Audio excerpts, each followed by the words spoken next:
नमस्कार महाराष्ट्र, मी निकिता पाटील आणि आपण पाहताय TV9 मराठी बुलेटिनच्या सुरुवातीला एक महत्त्वाची बातमी। उद्धव ठाकरे हे शरद पवारांच्या भेटीसाठी गेलेत। उद्धव ठाकरे 23 जागांचा प्रस्ताव घेऊन शरद पवार यांच्या भेटीसाठी निघालेले आहेत। तर आता जागा वाटपासंदर्भात उद्धव ठाकरे आणि शरद पवार यांच्यामध्ये चर्चा होणार आहे। सिल्वर ओक या निवासस्थानी ठाकरे हे शरद पवारांच्या भेटीसाठी निघालेले आहेत। ही दृश्य आपण पाहतो आहोत। 23 जागांचा प्रस्ताव घेऊन ठाकरे हे पवारांच्या भेटीला गेलेत। तर या 23 जागा नेमक्या कोणकोणत्या आहेत प्रस्तावातील ते आपण पाहतोय। जळगाव, नाशिक, पालघर, ठाणे, कोल्हापूर, बुलढाणा, हातकणंगले, शिर्डी आणि यासोबतच हिंगोली, छत्रपती संभाजीनगर, धाराशिव, परभणी, रत्नागिरी, सिंधुदुर्ग, यवतमाळ, वाशिम, मावळ, रायगड, रामटेक, दक्षिण मुंबई, दक्षिण मध्य मुंबई आणि उत्तर पश्चिम मुंबई, त्यासोबतच ईशान्य मुंबई, उत्तर मुंबई आणि कल्याण डोंबिवली या 23 जागांचा हा प्रस्ताव आहे।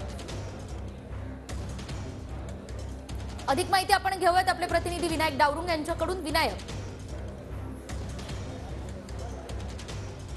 निकिता बरोबर आहे। महाविकास आघाडीमधली जागा वाटपाचा तिढा जो आहे तो सुद्धा अजूनही सुटलेला नाही आहे। स्वतः उद्धव ठाकरे जे आहेत ते शरद पवार यांच्या भेटीला सिल्वर ओक या ठिकाणी आलेले आहेत। 23 जागांचा हा प्रस्ताव जो आहे तो ते घेऊन आलेले आहेत। 23 जागा ज्या आहेत ते शिवसेनेला ठाकरे गटाला हव्या आहेत आणि त्यासाठीच हा प्रस्ताव जो आहे तो घेऊन आलेले आहेत। आपण जर पाहिलं तर मागच्या काळात 18 खासदार जे आहेत ते शिवसेनेचे निवडून आलेले होते आणि ह्या सगळ्या ज्या जागा आहेत त्या ठिकाणी दावा जो आहे तो उद्धव ठाकरे यांची शिवसेना जी आहे ते करताना पाहायला मिळते आणि त्यामुळेच ही बैठक आहे ती महत्त्वपूर्ण मानली जाते।